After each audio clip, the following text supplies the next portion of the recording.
এখানে একচ্ছত্র চীনের নিয়ন্ত্রণ ও আধিপত্য মার্কিনিরা মেনে নেবে না। সারা বিশ্বে শুধু চীন ছাড়া অন্য অন্য দেশগুলো শুল্ক বাড়িয়েছিলেন, যে সবগুলো কিন্তু তিনি স্থগিত করেছেন। প্রশ্নটা হচ্ছে যে আরাকান আর্মির অ্যাটিটিউডটা কি হবে। রোহিঙ্গাদের বার্থ রেটও কিন্তু অনেক। প্রিয় দর্শক, আসসালামু আলাইকুম। সবাইকে আমন্ত্রণ জানাচ্ছি মাই টিভি 50 মিনিটস আয়োজনে। সপ্তাহে 2 দিন শনি রবিবার এই অনুষ্ঠানটি নিয়ে উপস্থিত হয় আমরা। পুরো অনুষ্ঠান জুড়ে আমি এস এম তানভীর থাকবো আপনাদের সাথে। প্রিয় দর্শক, এই অনুষ্ঠানটিতে আমরা আলোচনা করি আমাদের চারপাশে ঘটে যাওয়া সমসাময়িক বিষয়গুলো নিয়ে, আলোচনা করি দেশের বর্তমান প্রেক্ষাপট, অর্থনীতি, রাজনীতি সহ জনসম্পৃক্ত বিষয়গুলো নিয়ে। আজকে আমরা মূলত আলোচনার কেন্দ্রবিন্দু রেখেছি পররাষ্ট্র নীতিতে নতুন গতি। এ বিষয়ে আলোচনার জন্য আমাদের স্টুডিওতে দুজন অতিথি উপস্থিত আছেন। প্রথমে পরিচয় করে দেব আপনাদের সাথে। পাশে আছেন অধ্যাপক এম শাহেদুজ্জামান, রাজনৈতিক ও আন্তর্জাতিক সম্পর্ক বিশ্লেষক, এবং এরপরেই আছেন ইলিয়াস খান, সিনিয়র সাংবাদিক ও সাবেক সাধারণ সম্পাদক, জাতীয় প্রেস ক্লাব। আপনাদের দুজনকেই মাই টিভির স্টুডিওতে স্বাগত। মূলত আজকে আমরা আলোচনা করতে চাই পররাষ্ট্র নীতিতে যে নতুন গতি এসেছে। মূলত মার্কিন উপ সহকারী পররাষ্ট্র সচিব নেতৃত্বে একটি প্রতিনিধি, পররাষ্ট্রমন্ত্রীর নেতৃত্বে একটি প্রতিনিধি দল বাংলাদেশে এসেছেন এবং বিভিন্ন বিষয়ে আলোচনা হয়েছে। অপরদিকে আমরা দেখেছি যে পাকিস্তানের পররাষ্ট্র সচিব পর্যায়ে বৈঠক হয়েছে, বাংলাদেশে এসেছেন তারা। আমরা শুরু করতে চাই অধ্যাপক এম শাহেদুজ্জামান আপনাকে দিয়ে। আসলে এইটাকে আমরা পররাষ্ট্র নীতিতে নতুন গতি বলতে পারি কিনা, যে আমরা পররাষ্ট্র নীতিতে এগিয়ে যাচ্ছি কিংবা সুফল পাচ্ছি কিনা, বা সামনের দিকে আমরা সুফল পাবো কিনা? আসলে ধন্যবাদ। অবশ্যই এটা একটা খুবই আশাব্যঞ্জক বাস্তবতা।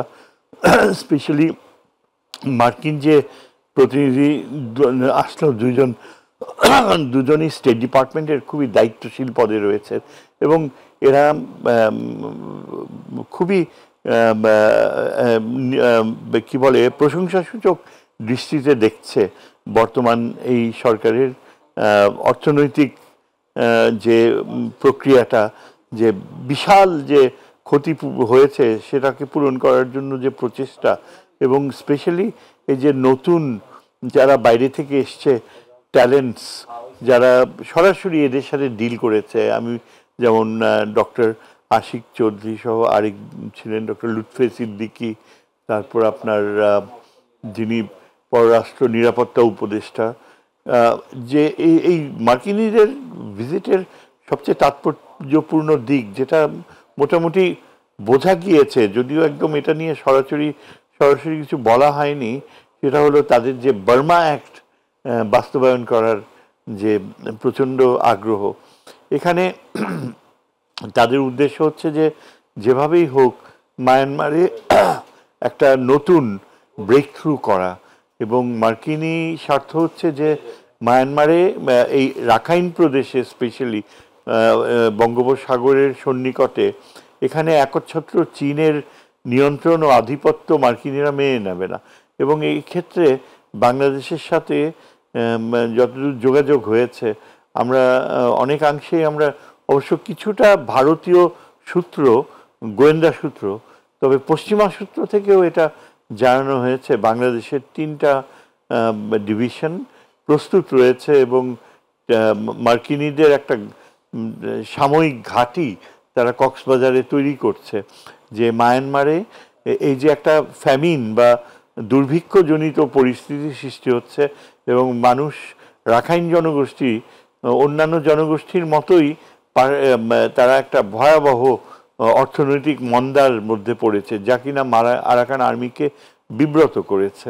এখন এখানে ওই মার্কিনীরা তাদের স্বার্থ হচ্ছে, যতটুকু বুঝলাম, যে একটা কোঅর্ডিনেট করা, এনকারেজ করা এবং মার্কিন সামরিক সমর্থন সহ এই আরাকান অঞ্চলে একটা করিডোর সৃষ্টি করা, এবং বলা হচ্ছে যে সেখানে মানবিক সহযোগিতার জন্য বাংলাদেশের বাহিনী ও জাতিসংঘ যে বাহিনী ঢুকবে, বাহিনী বলতে যে তাদের যে ট্রাকস সরবরাহ, খাদ্যশস্য সহ অন্যান্য, এগুলো ক্যারি করে নিয়ে যাবে। তবে প্রশ্নটা হচ্ছে যে আরাকান আর্মির অ্যাটিটিউডটা কি হবে। এখন পর্যন্ত আরাকান আর্মি একেবারেই রোহিঙ্গা শব্দটা ব্যবহার করবে না, সম্পূর্ণ অসহিষ্ণু, এবং কোনোভাবেই তারা রোহিঙ্গাদের ফেরত নেওয়ার ব্যাপারে তাদের সামান্যতম ইচ্ছা নাই। এবং তারা বলছে যতদিন এই টাটমাডার সাথে যুদ্ধ চলছে ততদিন পর্যন্ত নিরাপত্তা বিধান করা যায় না। অথচ এখানে কিন্তু মার্কিনীদের, আমি যতদূর জানতে পারলাম, অবস্থান অন্যরকম। তারা মনে করছে যে যদি বাংলাদেশ থেকে কিছুটা সামরিক সহযোগিতা আসে এবং মার্কিন যুক্তরাষ্ট্র যদি তার সমরাষ্ট্র দিয়ে সহযোগিতা দেয়, তাহলে হয়তো এটা খুব কঠিন হবে না যে আরাকান আর্মি শেষ পর্যন্ত আরও কার্যকর নিয়ন্ত্রণ আনবে। এবং সবচেয়ে বড় কথা যেটা আরাকান আর্মিকে হয়তো বাধ্য করবে তা হলো যে এই যে রাখাইন জনগোষ্ঠী যদি দুর্ভিক্ষ দ্বারা আক্রান্ত হয়, তখন তাদের জন্য অনিবার্য প্রয়োজন হবে বাংলাদেশ সহ মার্কিনীদের সহযোগিতা নিয়ে জাতিসংঘের এই সাহায্যটা পাওয়া। এখন এই চিন্তাধারা যেটা মার্কিন ডেলিগেশন আসার ফলে এটা এখানে কতখানি সত্যতা রয়েছে সেটা এখনো আমরা নিরূপণ করতে পারছি না।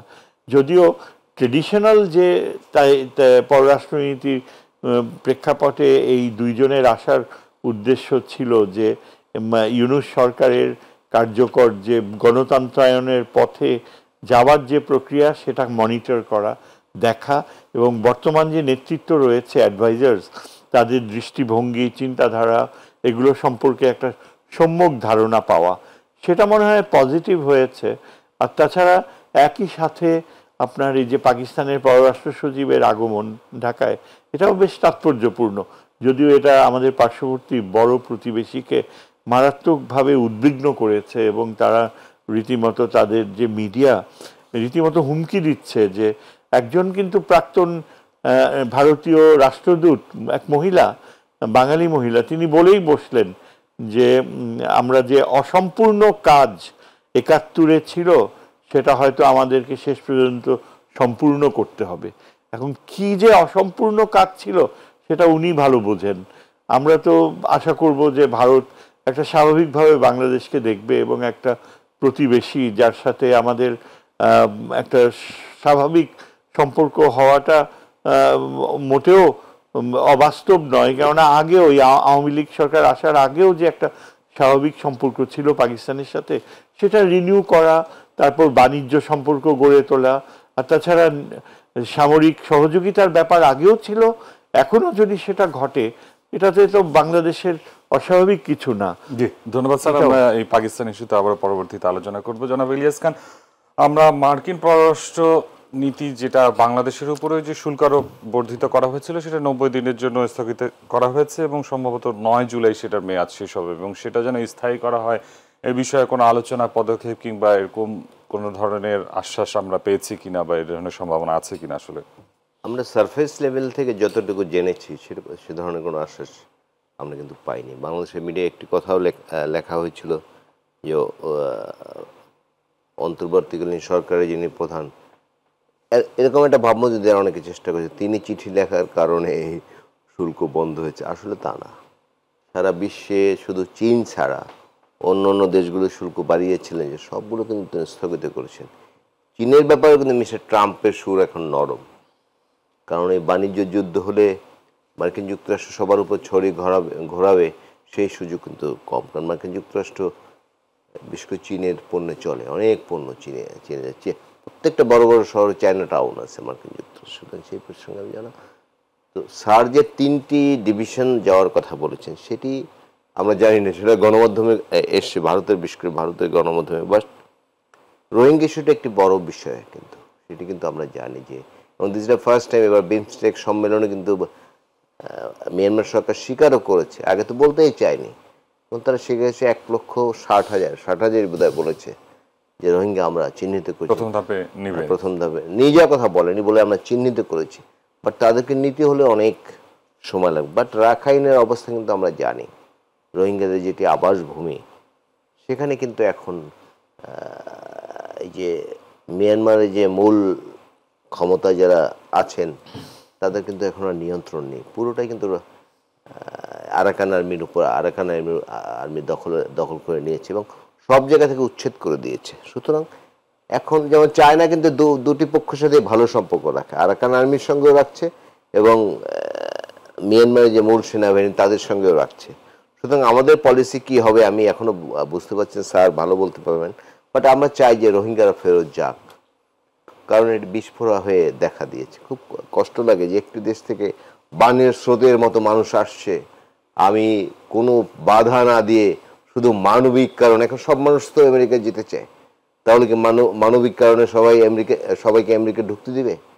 তা তো দিবে না, তাই না? ইভেন আমেরিকার যে প্রতিবেশী মেক্সিকো, তাদের সেখান থেকে লোক আসা শুরু করলে মারা হয়, বিভিন্ন লোক, নানা ধরনের বাধা দেওয়া হয়। কিন্তু আমাদের একটা বর্ডার গার্ড রয়েছে, দেশের বর্ডার গার্ড থাকে কেন? এইসব সংকট থেকে যাতে রক্ষা পায় দেশ, সেজন্যই তো লক্ষ লক্ষ মানুষ চলে আসলো।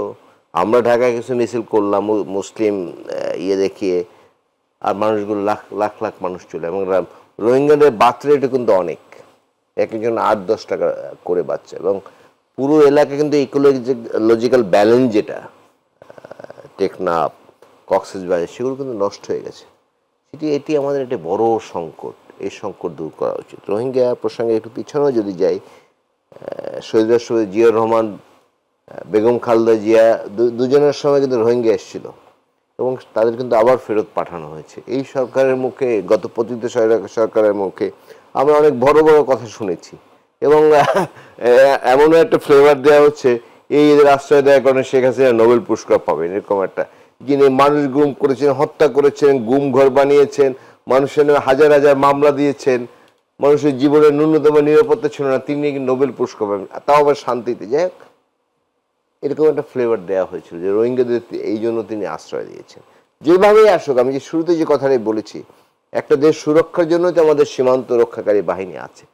তারা কোনো বাধা না দিয়ে মানবিক কারণ দেখে সব মানুষ ঢুকতে দিল।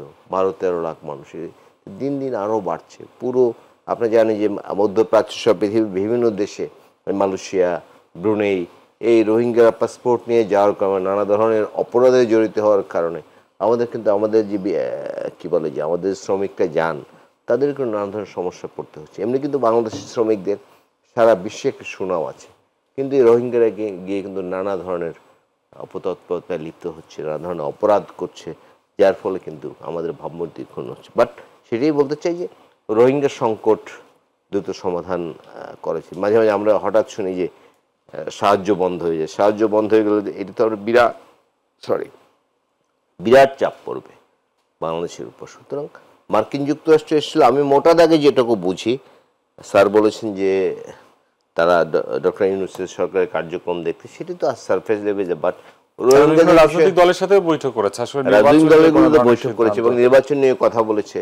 সব দল তাদের কথা বলেছে, বিএনপি করেছে, জামাত করেছে, অন্যান্য দলও করেছে। তারা বলেছে, বিশেষ করে বিএনপি বলেছে ডিসেম্বরের মধ্যে নির্বাচন দিতে হবে। মার্কিন কিছু সহায়তা হ্রাস করা হয়েছে, এবং আমরা অভিবাসন নীতিতেও বেশ পরিবর্তন দেখতে পাচ্ছি, এবং স্টুডেন্টদের ভিসা বাতিল করা হবে, তার মধ্যে বাংলাদেশের স্টুডেন্টদেরও নাম এসেছে, তাদের ব্যাপারেও সিদ্ধান্ত নেওয়া হচ্ছে। আসলে এটি মার্কিন প্রেসিডেন্টের সকলের জন্য এই সিদ্ধান্ত, না বাংলাদেশের জন্য আসলে আমরা কোনো বিশেষ সুবিধা পেতে পারি? সকলের জন্যই বিশেষত এই সুবিধা। তবে মার্কিন প্রেসিডেন্ট যেভাবে তার যে একটা উগ্র মনোভাব দেখাচ্ছে, সেখান থেকে কিন্তু তাকে পিছু সরতে বাধ্য হচ্ছে। যেমন এই যে আপনার ইয়েটা থেকে সরে আসলো, ট্যারিফের বিষয় সরে আসলো, চীনের ব্যাপারেও সম্ভবত যে ইলিয়াস সাহেব যা বললেন যে কম্প্রোমাইজ করতে যাচ্ছে। আমার মনে হয় এই ধরনের আচরণ, আমেরিকা টিপিক্যালি একটা ইমিগ্রেন্টসদেরই দেশ, এবং সেখানে ব্যাপক জনগোষ্ঠী আপনার আমেরিকার প্রোডাক্টিভিটি বাড়ায় ইমিগ্রেন্টসদের মাধ্যমেই। সেখানে এটা একেবারে ছন্দপতন, এটা কখনো মানে বেশি দিন চলতে পারে না। হয়তো বছরখানেক, 1 বছর একটা এই কী বলে প্রদর্শনমূলক মার্কিনী আচরণ হবে, কিন্তু আমার মনে হয় শেষ পর্যন্ত আমেরিকান জুডিশিয়াল সিস্টেমই নিবৃত্ত করবে। আর তাছাড়া আমেরিকান কংগ্রেস, তাদের সামনে ইলেকশন আসবে, তারা তো ইলেক্টেড হবে, ট্রাম্প তো চলে যাবে, কাজেই কংগ্রেস খুব বেশি সায় দেবে না।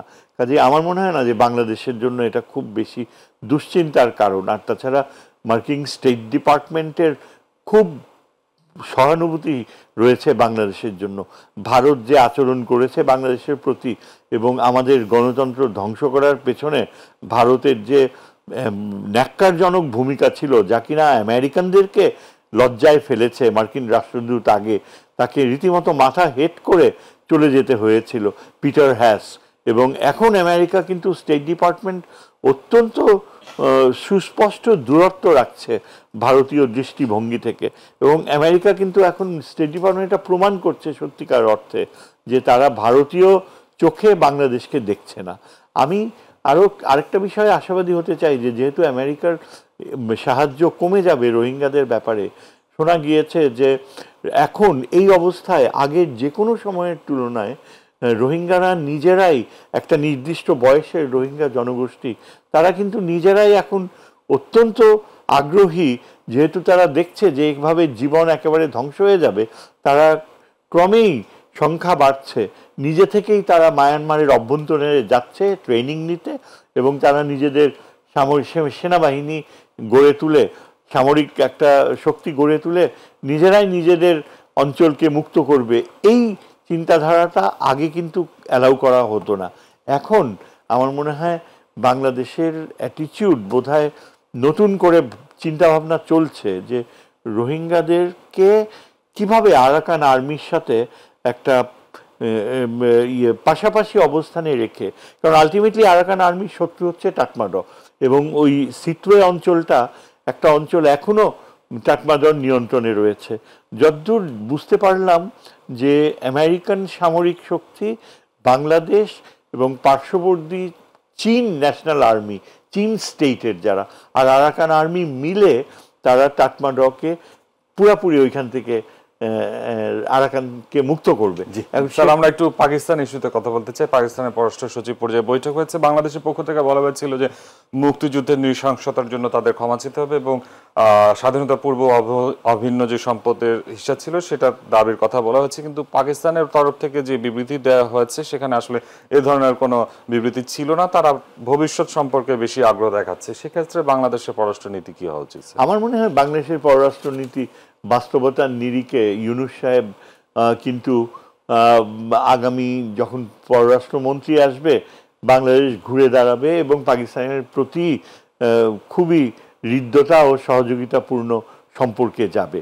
আমার কেন যেন মনে হয় যে এই যে প্রথমে যে এই যে ক্ষমা চাওয়া বা ইয়ে চাওয়া, এটা মোরাললেস একটা পাবলিক ডিসপ্লে ছিল বলতে গেলে রীতিমতো, কারণ বাংলাদেশও জানে ও পাকিস্তানও জানে যে আরও অনেক সিরিয়াস বাস্তবতা রয়েছে যেখানে বাংলাদেশ আর পাকিস্তান, কারণ ভারতের যে দৃষ্টিভঙ্গি এবং বাংলাদেশের ভূমিগত বাস্তবতায় ভারতের যে এখন খোলাখুলি তাদের লোলুপ দৃষ্টি, স্পেশালি উত্তরে ওই যেটা আপনার শিলিগুড়ি করিডোরের কাছে বাংলাদেশের অঞ্চলে তারা রীতিমতো সামরিক প্র্যাকটিস করছে, সামরিক শক্তি প্রচুর বাড়িয়ে দিয়েছে।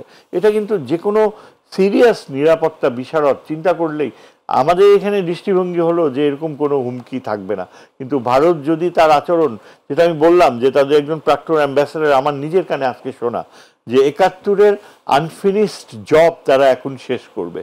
সুতরাং আমার মনে হয় এটা খুব ইম্পর্টেন্ট যে পাকিস্তানের সাথে আমাদের সামরিক সহযোগিতা। আমি মনে প্রাণে বিশ্বাস করি যে ধারণাটা আমি অনেক বেশ আগে তুলে ধরেছি যে পাকিস্তানের সাথে আণবিক অস্ত্রায়নের সম্পর্ক করা আমাদের জন্য অপরিহার্য এবং এটা একেবারেই বাস্তবসম্মত, এবং এই প্রক্রিয়াতে গেলে ভারত আমাদেরকে একটা স্বাধীন দেশের মর্যাদা দিবে। যতদিন আমরা পাকিস্তানের সাথে আণবিক অস্ত্রায়নের সহযোগিতায় না যাই ভারত আমাদের তিরস্কার করবে, পাকিস্তানের সাথে বাংলাদেশের সম্পর্ক নিয়ে আজে বাজে বিশ্রী মন্তব্য করবে এবং তাদের উদ্দেশ্য হবে আবার আওয়ামী লীগের মাধ্যমে বাংলাদেশে পাকিস্তানের সাথে আবার একটা দূরত্ব সৃষ্টি করা। এই জন্যই আমার মনে হয় যে আগামীতে যে পাকিস্তানের ফরেন মিনিস্টার আসছে আমাদের একটা জিনিস চিন্তা করতে হবে। দেখেন, ক্ষমা প্রার্থনা কখনো জোর করে আদায় করা হয় না। ক্ষমা প্রার্থনা একটা সভ্য দেশ হিসাবে আমরা তাদেরকে রিমাইন্ড করে দিব। তারা যদি মন থেকে, তারা যদি সত্যি ইয়ে হয়, তাদের ভিতরে অনুশোচনা থাকে, তখন তারা ক্ষমা চাইবে। ক্ষমা চাওয়ার একটাই উপায় নাই যে আপনার মুখে বলতে হবে আমি আপনার কাছে ক্ষমা চেয়েছি। সেটা প্রদর্শন করতে হলে অনেক উপায় করা যায়। একটা হচ্ছে যে তারা আমাদের পাশে দাঁড়াবে আমাদের নিরাপত্তার জন্য। ভারত যদি আমাদের অস্তিত্বের সংকট হয়, পাকিস্তানকে বলতে হবে যে আমরা তোমাদের শুধু পাশেই দাঁড়াবো না, তোমাদের জন্য আমরাও রক্ত দিব। এই ধরনের যদি আচরণ তারা দেখায়, আমাদের যদি সামরিক সহযোগিতার ব্যাপারে তারা উদার হস্তে, কারণ তাদের সামরিক সামর্থ্য কিন্তু অত্যন্ত উন্নত, পৃথিবীর ৯ম তারা স্থান সামরিক সামর্থ্যে, এবং তাদের মিসাইল টেকনোলজি, তাদের ড্রোনস, তাদের এই যে নিউক্লিয়ার ওয়ারহেড তৈরি করার সামর্থ্য অত্যন্ত উন্নত মানের। টার্কি আর পাকিস্তান দুইটা দেশই এই এরিয়াতে আমাদেরকে তারা কার্যকর সহযোগিতা করতে হবে। তাছাড়া আমরা যখন এই যে একটা কথা বলি যে এখানকার বিহারিদের ফেরত নিতে হবে, বিহারিরা এখানে খুবই লাভজনকভাবে বসবাস করছে। আমাদের বলা উচিত যে তোমাদের ওইখানে যে বাঙালিরা থাকছে তাদের অবস্থা মোটেও ভালো না, তাদের ভোটাধিকার নাই, তারা নির্দিষ্ট এরিয়ার বাইরে যেতে পারে না। আমি টিভিতে দেখলাম করাচিতে লক্ষ লক্ষ বাঙালিরা সাবহিউম্যান কন্ডিশনে আছে। এই ব্যাপারে আমাদের নিজেদের লোকের ব্যাপারে ওদেরকে চাপ দিতে হবে। ধন্যবাদ স্যার, আপনার কাছে ফিরবো আলোচনায়। জনাব ইলিয়াস খান, প্রায় 1.5 দশক পর পাকিস্তানের সাথে কূটনৈতিক পর্যায়ে আলোচনা শুরু হয়েছে। ব্যবসা বাণিজ্য থেকে শুরু করে তারা বিভিন্ন প্রস্তাবনা দিয়েছে, বাংলাদেশেরও কিছু প্রস্তাবনা আছে। আসলে আমাদের দিকে যদি আমরা অগ্রসর হই তাহলে বাংলাদেশ কিভাবে লাভবান হতে পারে কিংবা কোন পথে যাওয়া আমরা উচিত? একটু পিছনে যাই। আমরা গত 15-15.5 বছর স্বৈরাচারের আমলে তাদের ফরেন পলিসি ছিল শুধু একটি দেশ কেন্দ্রিক, ভারতের সাথে কিভাবে সম্পর্ক ভালো রাখা যায়, এই জন্য যা ইচ্ছা আমি ভারতকে দিব। প্রধানমন্ত্রী যখন বলে যা দিয়েছি জীবনে ভুলবে না, তারপরে একজন বলেছেন আমাদের পররাষ্ট্র নীতি এত খেলনা করে ফেলেছিল যে বলে যে আমাদের স্বামী স্ত্রীর সম্পর্কে নানা কথা আমরা নিশ্চয়ই শুনেছি। এ কারণে কিন্তু অন্য কোনো দেশের সঙ্গে চাই চীনের সঙ্গে মূলত সম্পর্ক ছিল বিজনেস কেন্দ্রিক। চীন সারা পৃথিবীতে বিজনেস করে, বাংলাদেশের সাথে খুব ভালো বিজনেস সব বাংলাদেশ বিজনেস করেছে, কিন্তু মূল পররাষ্ট্রনীতি ছিল দিল্লিকে কীভাবে তুষ্ট রাখা যেত। একটি দেশের সঙ্গে শুধু একটি দেশকে তুষ্ট রাখার প্ল্যান নিয়ে আমি যদি আগাই তাহলে কিন্তু আমি ভালো পররাষ্ট্রনীতি চালিত হবে না। আর মার্কিন যুক্তরাষ্ট্রের সাথে সম্পর্ক জানেন যে তাদের অ্যাম্বাসেডারের তুচ্ছ তাচ্ছিল্য নানা কিছু করেছে, আর ভারত করেছে পুরস্কার কিন্তু ঢাকা পেয়েছে, ঢাকা বিশেষ করে আওয়ামী লীগ পেয়েছে। এইভাবে একটু আগে যেটি আলোচনা হলো যে 3টি যে প্রহসনের নির্বাচন, 3টি নাম আসলে 4টে, 2008-এর নির্বাচনও পাতানো ছিল, আমরা কেউ বলেন এটা। সেই নির্বাচনটিও একদম প্রি প্ল্যান ছিল, আওয়ামী লীগকে ক্ষমতায় আনতে হবে যে কোনোভাবে, যাক সেটা না হয় বললামই না। অন্য যে 3টি নির্বাচনে নিশ্চয়ই আমাদের মনে আছে 14 সালে জেনারেল এরশাদ তিনি কিন্তু নির্বাচন আসতে চাননি, সুজাতা সিং এসে এরশাদকে রাজি করেছেন, জেনারেল এরশাদকে। সেটি যদি না হতো তাহলে কিন্তু বাংলাদেশের কি গণতন্ত্রের মানচিত্র অন্যভাবে হতো, কিন্তু হতে পারে না। সুজাতা সিং এসে এবার আপনাদের নিশ্চয়ই মনে আছে যে এরশাদ সাহেবের ভাই এখন যিনি জাতীয় পার্টির চেয়ারম্যান GM কাদের সাহেব, তিনি এয়ারপোর্টে নেমে বলেছিলেন যে ভারত নয়াদিল্লি কি বলেছে আমি বলবো না, আপনার দিল্লির কাছে গিয়ে শোনেন। এই যে অবস্থাগুলো এটা সবসময় ভারত সহযোগিতা করছে। আমরা কিন্তু আমাদের খুব কষ্ট হয়, আমি তো ইচ্ছে করলে প্রতিবেশী বদলাতে পারবো না, বাট ন্যূনতম সম্পর্ক তো প্রতিবেশীর সাথে রাখা উচিত যাতে সম্পর্ক একটু ভালো থাকে। তারা এই যে গণতন্ত্র হত্যা করা হলো, এই যে এখন 800-900 গুম ঘর বেরোচ্ছে, আয়না ঘর বেরোচ্ছে, এগুলো কিন্তু ভারত জানতো না তা না। আরও অনেক কথা আছে, আমি স্টুডিওতে বলবো না। গণতন্ত্র হত্যা করার যত ধরনের সহযোগিতা সেটি কিন্তু ভারত করেছে। এই নির্বাচনকে যে নির্বাসনে পাঠানো হয়েছে, একটি প্রহসনে পরিণত হয়েছে, সেটি কিন্তু খুব নেকেডলি ভারত সাপোর্ট করেছে। নির্বাচন হয়েছে, সঙ্গে সঙ্গে সরকারকে ধন্যবাদ কনগ্রাচুলেট করেছে, আর কোনো দেশ কিন্তু করেনি। তো এই সহযোগিতা আওয়ামী লীগ পেয়েছে, এবং তাদের এই দুঃশাসন বলি, দুর্বিনীত শাসন বলি, কুশাসন বলি, সব করতে কিন্তু আওয়ামী লীগকে তারা সহযোগিতা করছে। বাট তাদের দেশের নির্বাচন নিয়ে কিন্তু খুব বেশি প্রশ্ন ওঠে না, আপনি দেখবেন। নিশ্চয়ই আমরা ভুলে যাইনি এই যে গত ওয়েস্ট বেঙ্গলের বিধানসভা নির্বাচনে তৃণমূল কংগ্রেস জিতে যাচ্ছে, কিন্তু তৃণমূল কংগ্রেসের যিনি প্রধান মমতা ব্যানার্জি তিনি হেরে যাচ্ছেন, জানেন কিন্তু হেরে যাচ্ছেন, এবং তিনি শেষ পর্যন্ত হেরে গিয়েছিলেন।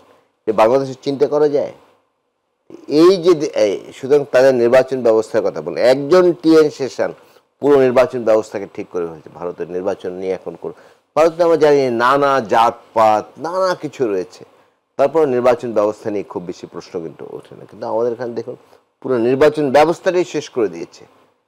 জাতীয় সংসদ নির্বাচন, জাতীয় নির্বাচন না, আপনি দেখুন উপজেলার নির্বাচন, আপনি দেখুন ইউপি নির্বাচন, আমাদের কি বিভিন্ন ট্রেড বোর্ড নির্বাচন। আমরা যখন সাংবাদিকতা শুরু করি এই যে BGMEA, FBCCI, তারপরে IEB নির্বাচন, এটা উৎসব মুখর পরিবেশের নির্বাচন ছিল। কিন্তু এমন অবস্থা করেছে যে প্রধানমন্ত্রী কার্যালয় থেকে বলে দেওয়া হতো উনি সভাপতি, উনি সেক্রেটারি, তোমাদের ভোটার টোটারের কাছে যাওয়া লাগবে, তোমরা যে আওয়ামী লীগের আনুগত্য প্রদর্শন করো। ধন্যবাদ। আমি শেষ করি, 1 মিনিট আমি শেষ করি। এই অবস্থা সৃষ্টি করতে ভারত সহযোগিতা করছে আগাগোড়াই। তো এখন পাকিস্তানের সাথে সম্পর্ক হচ্ছে, পাকিস্তান তো একসময় আমাদের সাথে, আর পৃথিবীর আপনি দেখুন যে দ্বিতীয় বিশ্বযুদ্ধের সময় পার্ল হারবারে কিন্তু জাপান বোমা ব্লাস্ট করেছিল, তারপর কিন্তু মার্কিন যুক্তরাষ্ট্রের সাথে যুদ্ধের পরেই আবার জাপানের খুব ভালো সম্পর্ক হয়েছে, এখন খুব চমৎকার সম্পর্ক। সুতরাং পাকিস্তানের সাথে সম্পর্ক খুব খারাপ ছিল, এখন যে ভালো হবে না এর তো কোনো সুযোগ নেই। পাকিস্তানের সাথে আমাদের অনেক কিছু করার সুযোগ, আমাদের যে নানা ক্ষেত্রে ভারত বিভিন্ন পণ্য দিয়ে, পেঁয়াজের কথা আমরা নিশ্চয়ই মনে হয় জিম্মি করে রেখেছিল, সেই অবস্থা থেকে আমরা কিছু মুক্তি পেয়ে, আর সিকিউরিটি রিজন তো স্যার বলেছে, আমি বলবো যদি পরের পর্বে সুযোগ পাই। আসলে ভারত ইস্যুতে যেমনটি আলোচনা হচ্ছিল, ভারতের যে সীমান্ত হত্যার বিষয়গুলো যদি আমরা দেখি, বলা হচ্ছে সীমান্ত হত্যা বন্ধ হচ্ছে। আমরা কিন্তু 3 দিন আগেও দেখেছি লালমনিরহাটে একটি সীমান্তবর্তী এলাকায় একজনকে গুলি করে পরবর্তীতে তাকে নিয়ে যাওয়া হয়েছিল ভারতের অভ্যন্তরে, এবং সম্ভবত পরশুদিন রাতে আবার লাশ ফেরত দেওয়া হয়েছে। এই হত্যার বিষয়গুলো আসলে এখনো এরকম ঘটনা ঘটছে, এগুলো বিষয়ে কোনো সিদ্ধান্ত এর জন্য সম্পূর্ণ দায়ী আমরা নিজে। আমাকে দুঃখের সাথে বলতে হয় যে পররাষ্ট্র মন্ত্রণালয়ে এখনো একেবারে ওই যে ভারত ভীতি, এটা এত গভীর, এবং এই পররাষ্ট্র উপদেষ্টা যতদিন রয়েছে তিনি বারবার খালি বলেন কি, আমরা ওই চীনের ব্যাপারে এই কথাও বলে যে চীনকে আমরা দিতে পারি, আবার ভারতও আমাদের বিবেচনায় রয়েছে। এত বড় আস্পর্ধা কীভাবে হয়?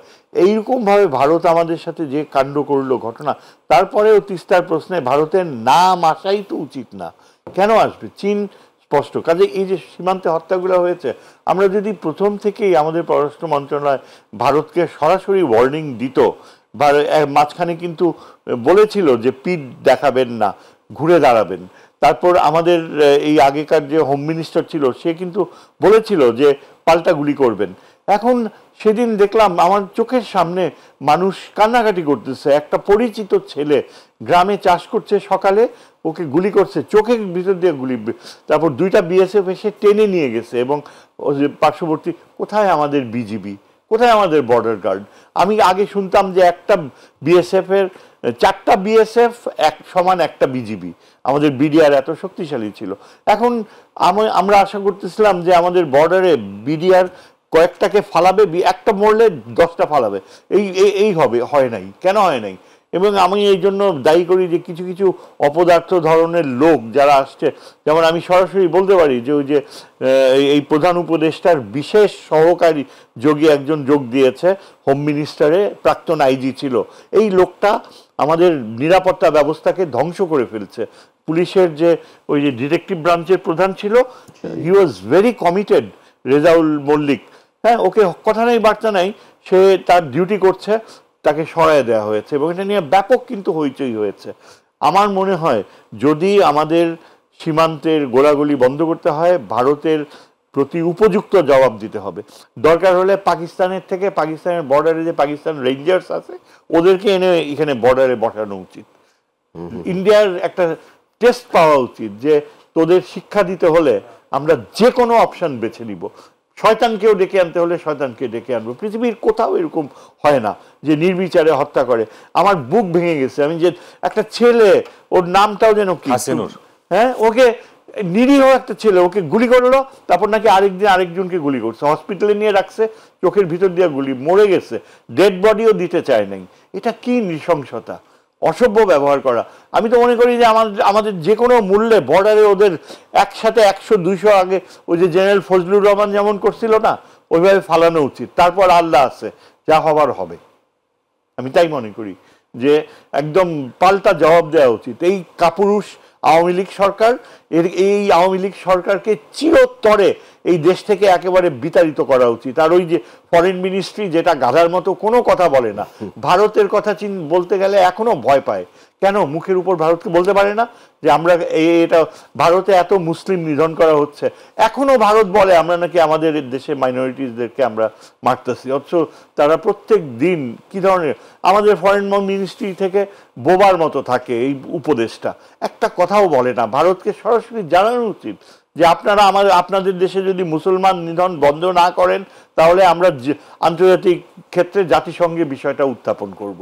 এই ভাষায় বলতে গেলে কি ক্ষতি? আমাদের হারাবার তো কিছু নাই। তারা তো আমাদেরকে যে সব দিক থেকে কোণঠাসা করতে চেষ্টা করতেছে, তাদের ব্যবসা বাণিজ্য সব ডুবে যাচ্ছে কলকাতায়, তার কোনো ইয়ে নাই, তারপরেও কিন্তু শিক্ষা হয় না। আমি জানি কলকাতায় না, এখন কিছু কিছু রাইটার মানে সুস্থ পলিটিশিয়ান বলছে যে যে নরেন্দ্র মোদীর উচিত হবে ইউনূস সাহেবের কাছে করজোড়ে ক্ষমা ভিক্ষা চাওয়া এবং আবার বাংলাদেশের মানুষদেরকে কলকাতা পশ্চিমবঙ্গে আসতে দেয়া, না হলে পশ্চিমবঙ্গের অর্থনীতি ভেঙে পড়বে, এরকম কথাও কিন্তু বলা হচ্ছে।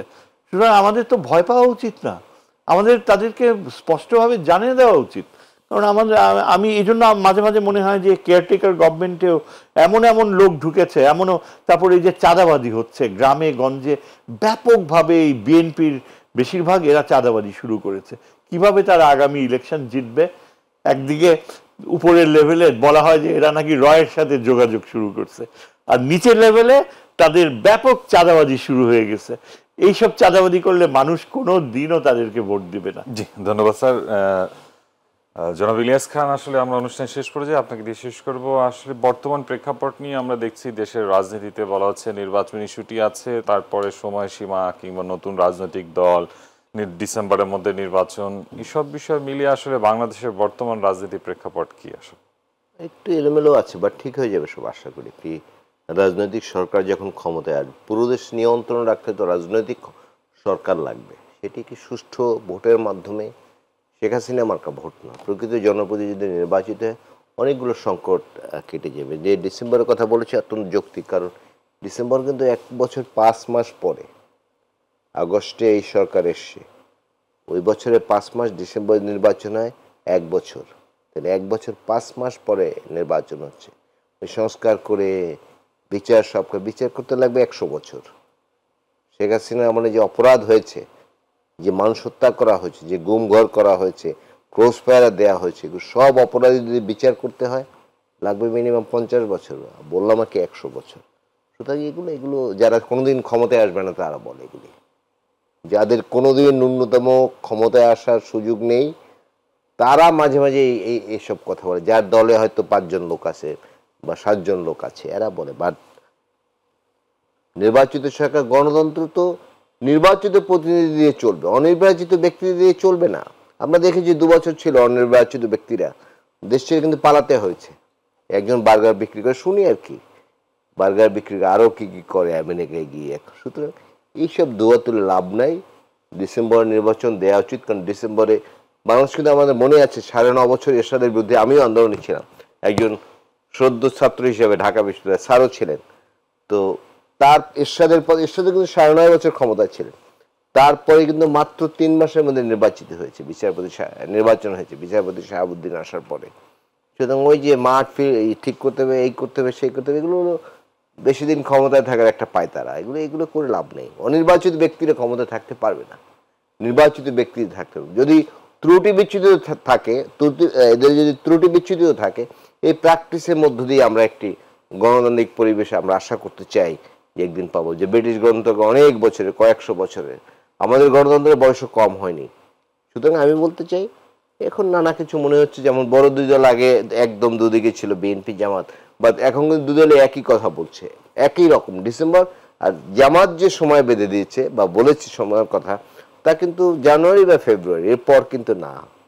সুতরাং আমি আশা করতে চাই এই সরকারের বোধোদয় হবে, খুব দ্রুত নির্বাচনের রোডম্যাপ ঘোষণা। তারা কিন্তু ধোঁয়াশা রাখে ডিসেম্বর অথবা জুনে, বলে দিতে হয় যে এই সময় নির্বাচন হবে, তাহলে আমি ওরকমভাবে আগাতে পারি। বাট এটা কিন্তু বলছে না। সুতরাং দ্রুত নির্বাচনের ডেট ঘোষণা, রোডম্যাপ ঘোষণা করা উচিত। এবং নির্বাচন কমিশন তো বলছে যে আমরা প্রস্তুত ডিসেম্বরে নির্বাচন করার জন্য, নির্বাচন কমিশন তো মূল। সুতরাং দ্রুত নির্বাচন দিয়ে প্রকৃত জনপ্রতিনিধি, কারণ মানুষ অনেকদিন ভোটও দিতে পারে না, নিশ্চয়ই আপনাদের মনে আছে, এক ধরনের ভোটের ক্ষুধাও কিন্তু আছে। এখন যাদের বয়স ধরুন 38 থেকে 42 বা 43, 44, 45, তারা কিন্তু কোনোদিন ভোট দিতে পারেনি, ভোটই তো হয় না, রাতে হয়ে গেছে, অথবা কেন্দ্রে যেতে হয় না, অথবা দিতে গেলাম ভোট, সবই আওয়ামী লীগ, দামি আওয়ামী লীগ, প্রার্থী আওয়ামী লীগ, মামু আওয়ামী লীগ, সব আওয়ামী লীগ। সুতরাং মানুষের ভোটের একটা ক্ষুধাও কিন্তু আছে, কারণ এই দেশে কিন্তু ভোট একটা উৎসব, আমরা জানি, সেই উৎসবেও অংশ নিতে পারেনি। সুতরাং আমি যেটি বলতে চাই, দ্রুত নির্বাচনের রোডম্যাপ ঘোষণা করে হোক, সেটা ডিসেম্বর শেষ দিকে, ইভেন জামাত যেটি বলে সেরকম হতে পারে জানুয়ারি বা ফেব্রুয়ারিতে, বাট রোডম্যাপ ঘোষণা করা উচিত, এই সময় আমি নির্বাচন করব। তাহলে প্রার্থীরা, রাজনৈতিক দলগুলো সবাই প্রস্তুতি নিতে পারবে। আমি তো বছরের পর বছর নির্বাচনে 15.5 বছরে কোনো নির্বাচন নাই, নির্বাচনের নামে প্রহসন হয়েছে। তো এখন যে সুষ্ঠু নির্বাচন দেওয়া উচিত এবং যতটা সম্ভব ডিসেম্বরের মধ্যে দেওয়া উচিত বলে আমি মনে করি। জি, আপনাদের দুজনকে অসংখ্য ধন্যবাদ। আমরা অনুষ্ঠানের শেষ পর্যায়ে প্রিয় দর্শক আলোচনা করছিলাম দেশের বর্তমান প্রেক্ষাপট সহ পররাষ্ট্র নীতিতে যে নতুন গতির সঞ্চার হয়েছে, বিভিন্ন দেশে পররাষ্ট্র পর্যায়ে যে বৈঠক শুরু হয়েছে সেটি সফল হোক, এগিয়ে যাক বাংলাদেশ, এগিয়ে যাক দেশের অর্থনীতি। এতক্ষণ আমাদের সঙ্গে থাকায় সবাইকে ধন্যবাদ। শুভরাত্রি।